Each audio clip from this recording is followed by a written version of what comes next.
Man buys box of junk from yard sale, turns out it's a lot more valuable than he thought.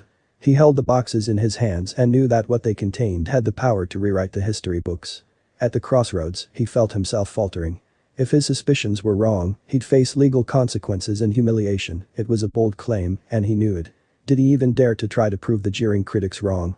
And what would happen if he was right? 64-year-old Rick Norsigen didn't believe in fate, everything he had worked hard for. And as a skilled carpenter and painter, there was nothing that gave him more satisfaction than refurbishing old antiques and making them shine again. He'd spend his spare time driving from one yard sale to the next, always in search of the next big project. But in 2000, something caught his eye at a yard sale in Fresno. And, although Rick didn't believe in fate, his life was about to change. As he slowly drove by, a rickety old barber's chair immediately got his attention. With his curiosity ignited, he pulled over to take a closer look. On closer inspection, the chair was unsalvageable. Disappointed, he idly began to browse through the other items on offer. Then, he saw the cardboard boxes and a wave of excitement washed over him. Lifting the dusty lids, Rick saw that the boxes contained a collection of film negatives. One of the negatives looked vaguely familiar, but Rick couldn't immediately put his finger on where he'd seen it before. And he didn't have time to dwell on it, he just knew that he had to have them. They were being sold as a set for $75, which was, in his opinion, far too much to ask. Of course, he had no idea what he was really dealing with yet. Rick put his best poker face on and tried to haggle with the seller, who told him that he'd bought them in the 1940s at a Los Angeles warehouse. Rick, undeterred, began to point out the problems with the boxes, complaining that they had obvious wear and smoke damage. Eventually, the seller begrudgingly knocked the price down to $45, oblivious of the mistake he was making. Just as Rick was about to pay for the negatives, an elderly man burst past and demanded that the seller kept them aside. "Sorry," Rick said in a friendly tone, "I've just bought these so they're not for sale anymore." The man's face turned red with anger, his fists clenched. He angrily muttered something under his breath before walking away. Suddenly a terrible feeling hit the pit of Rick's stomach. Why did the man want these negatives so badly? When he arrived back at home, Rick inspected his purchase. There were 65 negatives in the box. Coincidentally, his 65th birthday was also coming up. Happy with his buy, Rick stowed the boxes away underneath his pool table. Every time he had visitors, he pulled out the negatives to show his friends and family. This continued for years. And Rick's suspicions only grew. The negatives depicted the world-famous Yosemite Mountains, he was sure of it. Having worked there when he was younger, he was very familiar with the distinctive profile of the mountainside. But 2 years after his purchase, Rick began to feel uneasy about his find. In a moment of panic, he decided to move the negatives to a secure bank vault. If his gut feeling was correct, he could be sitting on a gold mine. And he knew people would soon come after him. Rick's suspicions could be wrong, and that would make him a fool, and there would be legal consequences to pay.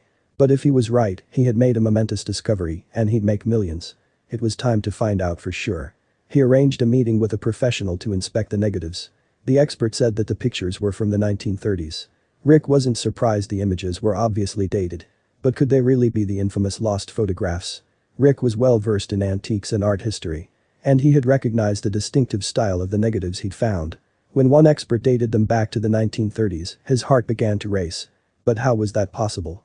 He knew that there had been a tragedy in 1937 and that one of his favorite artists' works had been wiped off the face of the earth. But if these negatives were from that period, did he even dare to believe it? But he wasn't prepared for the struggle that followed. Most experts believed that years of Ansel Adams' work had been lost during the early 1930s.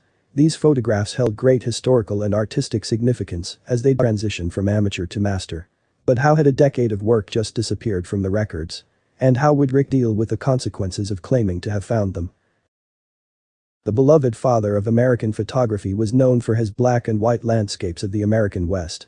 His work was so revered that it led to monumental environmental efforts to conserve America's national parks. He also established photography as an official discipline in higher education. Unfortunately, he was met with tragedy early on in his career. In 1937, a fire at Ansel's studio blazed out of control, destroying thousands of his negatives and stills.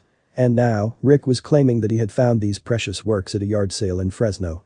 This meant that he possessed a missing link in Ansel Adams' career that historians had been searching for. It was a bold claim, but could he endure the backlash? The harsh backlash from art directors, historians, and the Adams estate itself came in thick and fast. They all refused to believe that the negatives were genuine. Soon, the public had caught wind of his claims and everyone mocked and jeered, labeling him a fraud and scam artist. Rick was disheartened, to say the least. But he was determined to prove everyone wrong. He knew he needed help. After a lot of deliberation, Rick hired a lawyer named Arnold Peter. Arnold claimed that no reasonable person would have any doubt that these, in fact, were the long-lost images of Ansel Adams. Arnold was eager to represent Rick, but he needed to prove that the negatives were authentic. He engaged with experts in art, forensics, handwriting, and weather to find out the truth. He told journalists that the negatives were on trial. Art dealer David Street said, "It truly is a missing link of Ansel Adams in history and his career. This is going to show the world the evolution of his eye, of his talent, of his skill, his gift, but also his legacy." However, the media remained skeptical. And then, criticisms began to get personal. The managing director of the Ansel Adams Trust publicly dismissed Rick's findings as a hoax, denouncing the so-called experts as crooks and con men.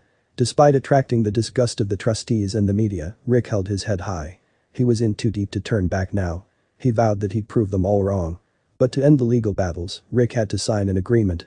Arnold claimed that he could make up to $200 million from the negatives, so Rick happily signed the contract.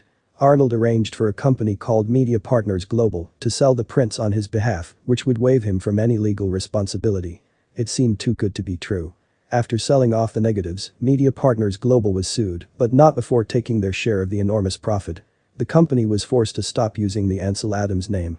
Then, something occurred to Rick. Something was very off. It turns out that the company made $1.8 million in profit, but Rick didn't see a cent of it. He was livid. How could they do this to him? As time went on, more officials denounced the authenticity of the negatives, claiming they actually belonged to a photographer named Ern Brooks. After looking into it, Rick made a troubling discovery. The company that was selling his prints, Media Partners Global, was owned by none other than Arnold Peter. The attorney pocketed a majority of the $1.8 million in profits behind Rick's back. But how did he get away with it? He used confusing legal jargon to put loopholes in their agreement. Even the people he hired were scammers. For Rick, suddenly his world seemed to come crashing down. One of the appraisers in the scam, David Streets, turned out to be a convicted felon. He, along with the other experts, had been hired by Arnold to fake authentication of Rick's negatives. Naturally, Rick hired new attorneys, ones he actually vetted, to sue Arnold. But by that point, it was far too late. Swindled out of the chance to make millions, Rick is limited to selling the prints online, only under the title of the lost negatives. With printing technology these days, however, business isn't exactly booming. But Rick still has hope. Hope that justice will finally be served.